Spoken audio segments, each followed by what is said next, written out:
Pernah nggak sih Anda kepikiran gitu, kenapa ya sebuah ide baru atau teknologi yang kayaknya bagus banget, bermanfaat gitu, malah sering ditolak mentah-mentah? Logikanya kan harusnya disambut gembira ya. Oke deh, mari kita coba bedah fenomena ini bareng-bareng. Hari ini kita mau gali lebih dalam nih soal berbagai bentuk penolakan terhadap inovasi.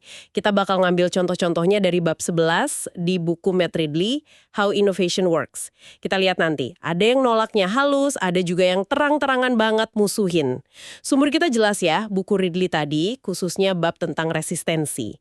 Nah, misi kita kali ini simpel aja, ngenalin pola-pola penolakan ini lewat cerita-cerita sejarah yang kadang emang bikin geleng-geleng kepala sih. Harapannya abis ini Anda jadi lebih ngeh, lebih peka gitu, ngelihat dinamika serupa yang mungkin lagi terjadi di sekitar kita sekarang. Kita mulai dari yang paling deket deh sama kita sehari-hari, tapi dulunya ini bikin geger banget, kopi. Agak susah dipercaya ya, minuman yang sekarang jadi andalan banyak orang ini, dulu pernah jadi musuh bersama. Iya, ini contoh klasik banget. Sesuatu yang sekarang normal, biasa aja, dulu dianggap bahaya loh. Yang menarik di sini, kayak yang dicatat Ridley, kopi itu dilarang bukan cuma sekali, tapi berkali-kali di banyak tempat. Di Mekah aja, 2 kali dilarang, tahun 1511 sama 1525. Terus di Kairo tahun 1534. Belum lagi di Konstantinopel, ibu kota Ottoman. Itu ada larangan di zaman Sultan Selim II, terus Murad III, bahkan Murad IV di tahun 1630-an. Wah, gila ya berkali-kali gitu.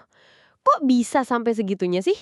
Emang apa yang mereka takutin dari, ya secangkir kopi doang? Alasannya ternyata campuran gitu ya, antara paranoia politik sama kepentingan ekonomi.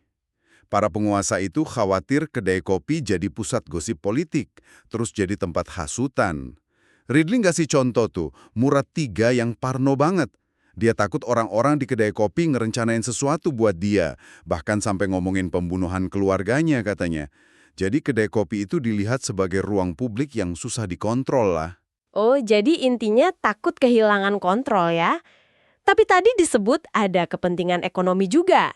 Gimana tuh? Betul, betul. Kalau di Eropa, resistensinya datang dari industri minuman yang udah mapan duluan. Produsen anggur di Prancis, sama produsen bir di Jerman. Ya jelas dong lihat kopi sebagai pesaing berat yang bisa ngambil pasar mereka. Nah, mereka nggak diam aja. Ada kampanye hitam segala. Nyoba jelek-jelekin kopi pakai alasan kesehatan palsu. Salah satu contoh paling jelas itu pamflet yang disebar sama mahasiswa kedokteran gitu di Marseille sekitar tahun 1670-an. Belakangan baru ketahuan kalau pamflet itu ternyata dibiayain sama penjual anggur lokal. Isinya ngaco banget. Bilang kopi bisa bikin ginjal kering, terus bikin impoten. Hah, serius? Sampai segitunya ya, pakai serangan fajar model pamflet kesehatan palsu?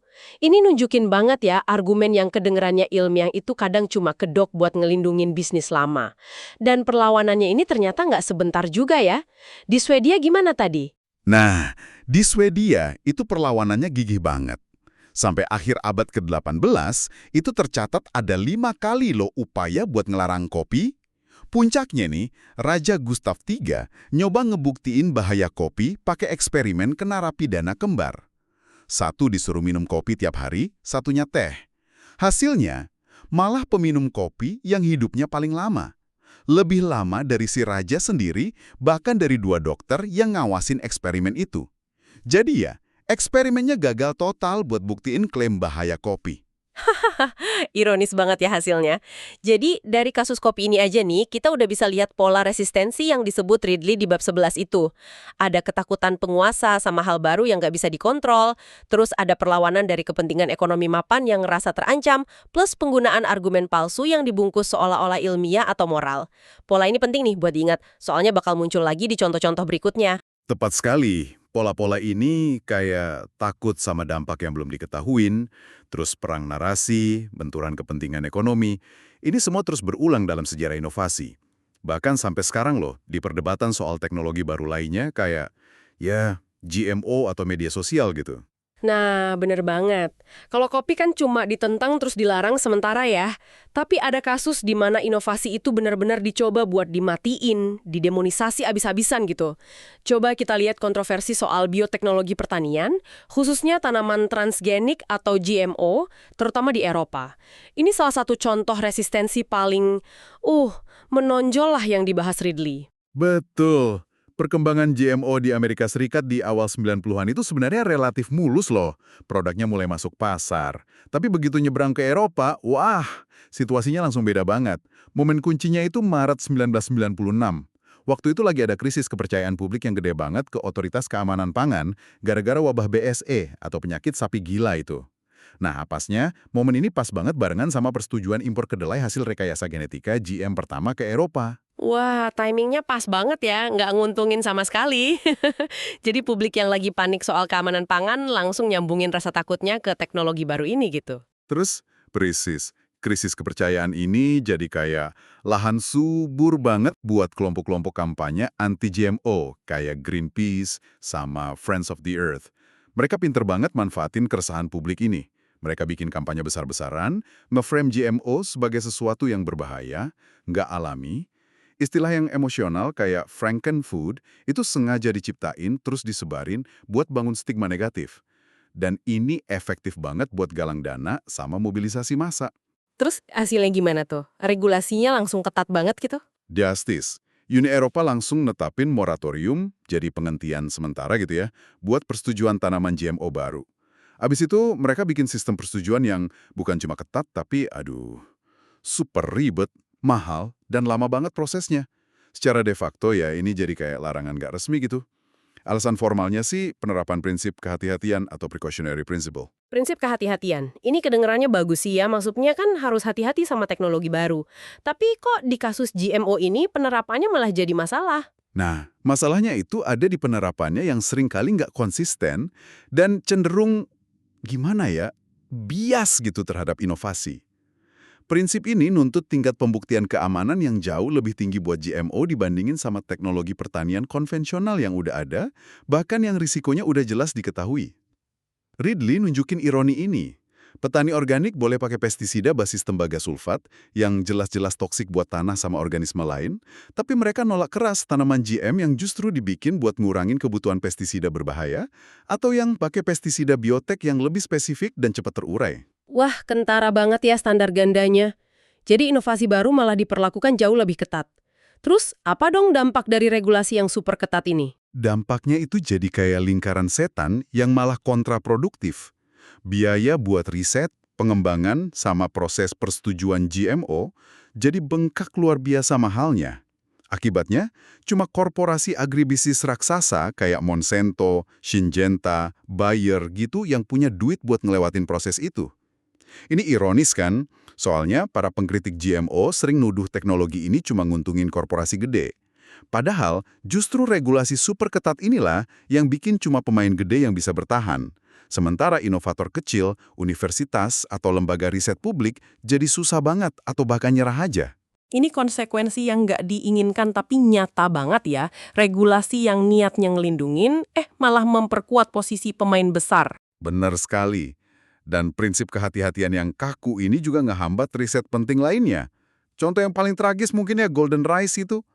Ini kan beras yang direkayasa genetik buat ngasilin beta-karoten, bahan baku vitamin A. Tujuannya mulia banget, ngatasin kekurangan vitamin A yang bikin ratusan ribu anak di negara berkembang buta atau meninggal tiap tahun. Tapi pengembangnya, yang notabene lembaga riset nirlaba loh, harus berjuang keras ngelewatin labirin birokrasi yang sama ribetnya buat setiap varietas baru yang mau diuji coba di lapangan, bahkan cuma buat riset skala kecil. Proses ini makan waktu bertahun-tahun, nunda manfaat yang bisa nyelamatin nyawa. Ridley ngebandingin, coba bayangin kalau si Edison harus minta izin dulu buat tiap bahan filamen dari 6.000 yang dia coba. Mungkin lampu pijar nggak bakal pernah ada kali ya. Perbandingan yang nusuk banget sih itu. Jadi kasus GMO ini nunjukin banget ya gimana kombinasi krisis kepercayaan publik, terus kampanye aktivis yang efektif, sama penerapan prinsip regulasi yang agak bias gitu, bisa secara efektif ngebunuh atau paling nggak ngelumpuhin sebuah inovasi potensial selama puluhan tahun. Ini resistensi dalam skala gede banget. Dan ini ngebawa kita ke bentuk resistensi lain yang juga disorot Ridley, yaitu ketika penghambat utamanya bukan lagi publik atau aktivis, tapi justru pemerintah atau birokrasinya sendiri. Seringkali karena prioritas yang salah atau ada lobi dari pihak lain. Contohnya nih, kisah penemuan telepon seluler. Hah? Telepon seluler? Bukannya itu inovasi yang kayaknya langsung diterima gitu aja ya? Konsep dasarnya sih udah ada lama banget, bahkan Bell Labs itu udah demoin sistem seluler tahun 1945 loh. Mereka ngajuin aplikasi ke FCC, itu Komisi Komunikasi Federal AS, tahun 1947 buat mulai layanan. Tapi, ditolak. Ditolak. Loh, kenapa ditolak? Alasan FCC waktu itu gini, mereka nganggap layanan telepon bergerak itu cuma buat segelintir orang kaya, kayak barang mewah gitulah, yang nggak perlu diprioritasin. Mereka lebih milih ngasih alokasi spektrum frekuensi radio yang terbatas itu buat pengembangan televisi. Padahal lucunya nih, sebagian besar spektrum yang dikasih buat TV itu ternyata nggak kepake selama bertahun-tahun, dibiarin kosong aja. Tapi ya gitu, lobby dari industri penyiaran kuat banget. Mereka berhasil nahan lahan kosong itu dan secara efektif ngehalangin pengembangan layanan nirkabil bergerak selama puluhan tahun. Wah, jadi potensi teknologi keren malah terhambat gara-gara prioritas birokrasi sama lobby industri lain ya. Terus gimana sama AT&T sendiri? Kan mereka yang punya Bell Labs. Nah, ironisnya lagi nih, AT&T sendiri, meskipun punya Bell Labs yang isinya orang pinter semua, kesannya malah setengah hati gitu. Mereka kayaknya udah nyaman banget sama posisi monopoli mereka di pasar telepon kabel. Mereka ngeremehin banget potensi pasar seluler. Ada prediksi internal mereka tahun 1980 yang ngira cuma bakal ada 900.000 pengguna ponsel di AS tahun 2000. Kenyataannya, Sampai 109 juta? Gila kan? Salah prediksinya fatal banget. Ini contoh gimana perusahaan yang udah mapan bisa buta sama potensi baru gara-gara kesuksesan mereka sendiri. oke, jadi hambatannya dari regulator, terus dari perusahaan induknya juga setengah hati. Ada lagi nggak sih? Ada lagi. Bahkan Motorola, tempatnya insinyur Marty Cooper nelfon pakai seluler pertama kali di dunia tahun 1973, itu ternyata diam-diam juga ikut ngelobi buat memperlambat adopsi teknologi seluler. Loh, kok bisa? Ya karena waktu itu Motorola lagi jaya-jayanya di pasar perangkat komunikasi radio dua arah, yang non-seluler, buat bisnis sama keamanan publik. Mereka takut bisnis existing mereka keganggu sama seluler. Ditambah lagi, FCC itu terus kejebak sama sengketa hukum dan asumsi keliru kalau AT&T itu monopoli alami, yang harus terus diregulasi ketat, yang malah bikin inovasi makin susah. Waduh, rumit banget ya ternyata ceritanya. Jadi kapan dong akhirnya layanan seluler pertama beneran muncul di AS? Layanan seluler komersial pertama di AS itu baru benar-benar jalan Oktober 1983 di Chicago, terus secara nasional baru tahun 1984. Itu hampir 40 tahun loh setelah teknologinya dianggap nggak bakal susah buat diluncurin sama Bell Labs. Coba bayangin, berapa banyak kemajuan sama inovasi turunan lain yang ketunda gara-gara kombinasi faktor ini semua. Eropa juga menarik kasusnya. Awalnya mereka agak ketinggalan dari AS. Terus mereka nyoba ngejar dengan bikin standar Eropa yang terpadu, yaitu GSM, yang kita kenal sebagai 2G itu. Standar ini sifatnya agak proteksionis ya, sengaja dibikin buat nguntungin pabrikan Eropa, kayak Nokia sama Ericsson, dan secara jelas ngelarang penggunaan standar pesaing dari Amerika, yaitu CDMA punya Qualcomm.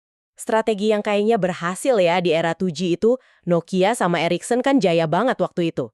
Tapi gimana kelanjutannya? Strategi itu malah jadi bumerang pas masuk era 3G, yang fokusnya udah ke transmisi data. Ternyata teknologi CDMA itu secara teknis lebih unggul buat nanganin data dibanding GSM. Akibatnya Eropa yang tadinya nyoba ngelindungin industrinya malah jadi sedikit ketinggalan pas adopsi 3G dibanding negara-negara yang pakai CDMA. Ini contoh lagi gimana proteksionisme, meskipun niatnya mungkin baik buat industri dalam negeri, malah bisa berakhir ngehambat kemajuan teknologi secara keseluruhan. Jadi, dari kasus seluler ini, kita lihat ya, resistensi itu bisa datang dari mana-mana. Regulator, perusahaan incumbent yang takut bisnisnya hilang, bahkan dari calon kompetitor sendiri, plus kebijakan proteksionisme. Semuanya bisa nunda inovasi yang kita nikmatin sekarang sampai puluhan tahun. Nah, sekarang geser dikit nih. Gimana soal hukum itu sendiri? Ridley kan juga bahas tuh gimana sistem kekayaan intelektual, kayak paten sama hak cipta, kadang-kadang malah bisa jadi penghambat. Bukannya KI itu harusnya dorong inovasi ya? Itu argumen standarnya sih, tapi Ridley nunjukin bukti di lapangan sebenarnya lebih kompleks dan seringkali agak lemah ya. Ambil contoh hak cipta deh. Durasinya kan ditambahin terus-terusan sekarang bisa sampai hidup pencipta plus 70 tahun di banyak negara. Tapi susah banget nunjukin hubungan langsungnya sama ledakan kreativitas yang sepadan gitu. Shakespeare, Mozart, mereka bikin karya luar biasa tanpa perlindungan hak cipta kayak sekarang loh. Industri musik juga buktinya tetap bisa adaptasi dan bertahan hidup meskipun ada pembajakan digital gede-gedean. Di sisi lain malah banyak hasil riset ilmiah penting yang dibiayain pakai pajak publik, malah kekunci di balik paywall jurnal ilmiah swasta yang mahal banget. Ini kan jelas ngehambat penyebaran pengetahuan sama inovasi lanjutan. Oke, itu hak cipta. Kalau paten gimana? Kan itu intinya ngelindungin penemu biar mau berinovasi. Teorinya sih gitu ya, tapi prakteknya sering beda. Sejarah itu penuh contoh di mana paten malah dipakai buat ngeblokir kemajuan. Ridley nyebutin tuh, paten mesin uap awal punya Thomas Savery yang malah ngehambat adopsi mesin Newcomen yang lebih praktis. Terus paten James Watt yang luas banget, itu ngehambat pengembangan mesin uap tekanan tinggi sama penemu lain. Paten Wright bersaudara dipakai buat nuntut banyak pionir aviasi lain di AS, jadi ngelambatin perkembangan industri penerbangan di sana. Paten Selden soal mobil jalan raya juga sempat ngehambat industri otomotif awal. Bahkan di era modern, perang paten antar raksasa teknologi kayak Apple sama Samsung itu lebih sering kelihatan kayak upaya buat ngebatesin persaingan daripada dorong terobosan baru kan. Jadi paten itu bisa jadi pedang bermata dua, banget ya. Terus apa dong alternatifnya kalau bukan paten? Ridley berargumen kalau seringkali keuntungan sebagai penggerak pertama atau first mover advantage, jadi yang pertama masuk pasar, bangun merek, kuasain pangsa pasar, itu udah jadi insentif yang cukup kuat buat banyak inovator. Banyak inovasi gede yang kita nikmatin sekarang ternyata nggak dipatenkan secara efektif, atau patennya nggak terlalu berperan lah dalam suksesnya. Transmisi otomatis mobil, pulpen, mesin jet, resleting, dan banyak lagi. Kecepatan sama eksekusi di pasar itu seringkali lebih penting. Masalah lain yang disorot juga, itu fenomena rimba paten atau patent tickets. Ini kejadian kalau suatu bidang teknologi, kayak smartphone atau bioteknologi gitu, udah dipenuhin sama ribuan paten yang saling tumpang tindih, sering banget klaimnya luas dan gak jelas batasannya. Akibatnya, inovator baru yang mau masuk ke bidang itu harus susah payah banget navigasi hutan paten ini, bayar lisensi ke banyak pihak, atau ngadepin risiko dituntut hukum yang mahal. Ini ngehambat banget inovasi lanjutan, terutama buat pemain kecil atau startup. Coba bayangin aja, kayak harus bayar banyak uang preman di tiap persimpangan jalan cuma buat bawa produk Anda ke pasar. Gambaran yang suram juga ya. Ini nunjukin gimana sistem yang niat awalnya baik, malah bisa jadi rumit sendiri dan ngehambat tujuannya. Nah terakhir nih, mari kita lihat contoh gimana pemain besar yang udah mapan bisa gunain pengaruhnya, termasuk lewat regulasi, buat jegal inovator baru. Kasus penyedot debu tanpa kantong atau bagless dari Dyson, ini menarik banget kayaknya. Iya, ini contoh klasik banget gimana regulasi bisa dibengkokin gitu. Jadi Uni Eropa ngeluarin aturan label efisiensi energi buat penyedot debu. Kedengarannya bagus kan? Tapi masalahnya ada di metode pengujian yang mereka tetapin. Metode itu ngeharusin pengujian dilakukan pas mesin dalam keadaan kosong. Nggak ada debu sama sekali. Tunggu.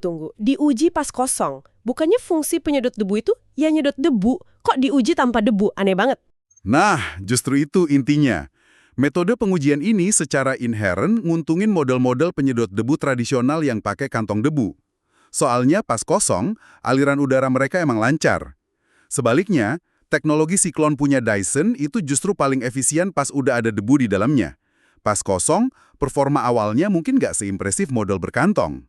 Dokumen internal yang didapatin Dyson lewat permintaan Freedom of Information itu nunjukin adanya lobby yang kuat dari pabrikan-pabrikan gede Jerman yang nguasain pasar penyedot debu berkantong tradisional. Mereka berhasil dorong metode pengujian yang nguntungin produk mereka. Wah, ini sih kayak main curang tapi lewat aturan mainnya ya. Terus gimana reaksi Dyson? Nggak terima dong pasti. Ya jelas, James Dyson nggak terima. Dia gugat aturan label energi ini ke pengadilan Eropa tahun 2013. Argumennya simpel aja, pengujian itu harus dilakuin dalam kondisi penggunaan yang realistis, yaitu pakai debu, bukan dalam kondisi laboratorium steril yang nggak nunjukin kinerja sebenarnya. Pertarungan hukum ini jalan selama 5 tahun loh, mahal banget dan nyita sumber daya pastinya buat Dyson. 5 tahun cuma buat perjuangin metode tes yang logis. Gila. Terus apa hasilnya akhirnya? Akhirnya, tahun 2018, Dyson menang di tingkat pengadilan Eropa tertinggi. Pengadilan nyatain kalau pengadilan tingkat sebelumnya udah mendistorsi fakta dan ngabain bukti yang diajuin Dyson soal nggak akuratnya metode tes pas kosong itu. Kemenangan ini penting sih secara prinsip, tapi ya kerugian gara-gara penundaan udah kejadian. Betul. Selama 5 tahun pertarungan hukum itu, para pesaing Dyson, terutama dari Tiongkok yang cepet banget niru, punya waktu buat ngejar ketertinggalan teknologi. Komentar James Dyson pas menang itu pedes banget. Dia nuduh label energi EU itu secara terang-terangan didesain buat diskriminasi teknologinya demi ngelindungin pabrikan Jerman yang udah mapan. Dia bahkan nyinggung kemungkinan beberapa pesaing pakai perangkat lunak curang atau defeat software mirip skandal emisi diesel itu buat ngakalin tes laboratorium yang nggak realistis tadi. Kasus Dyson ini jadi penutup yang kuat banget ya. Ini nunjukin gimana pemain lama bisa pakai regulasi sesuatu yang harusnya netral dan basisnya sains sebagai senjata buat ngehambat inovator baru yang ngancem dominasi pasar mereka. Bener-bener strategi resistensi yang tersembunyi gitu ya di balik aturan formal. Jadi dari kopi, GMO, telepon seluler, paten, sampai penyedot debu Dyson tadi, kita ngelihat benang merah yang sama terus ya. Persis kayak yang dianalisis Ridley di bab 11 bukunya. Ada ketakutan sama yang baru dan belum diketahui, ada perlawanan dari kepentingan ekonomi dan politik yang udah mapan, ada penggunaan prinsip atau aturan yang sebenarnya bagus tapi diterapinya keliru atau bias, ada hambatan dari birokrasi dan hukum itu sendiri. Semua ini bisa berkonspirasi, sengaja atau enggak, buat ngelambatin bahkan ngehentiin laju inovasi. Dan mungkin sebagai penutup diskusi kita nih ya, ada baiknya kita ngerenung sebentar. Sejarah yang kita bahas tadi kan nunjukin kalau resistensi terhadap inovasi itu hal yang ya lumrah aja gitu. Kadang resistensi itu ada alasan yang valid, tapi seringkali juga enggak. Lebih didorong sama rasa takut, ketidaktahuan, atau ya agenda tersembunyi. Dengan ngenalin pola-pola resistensi ini, takut perubahan, lobi pemain lama, regulasi bias, paranoia penguasa, mungkin Anda bisa mulai nanya ke diri sendiri. Inovasi apa aja sih yang lagi berkembang sekarang ini yang mungkin lagi ngadepin resistensi serupa, yang sebenarnya nggak perlu? Dan kira-kira apa ya konsekuensi jangka panjangnya buat kita semua kalau kita biarin aja hambatan-hambatan itu menang? Nah, itu mungkin pertanyaan buat Anda bawa pulang dan renungkan lebih lanjut.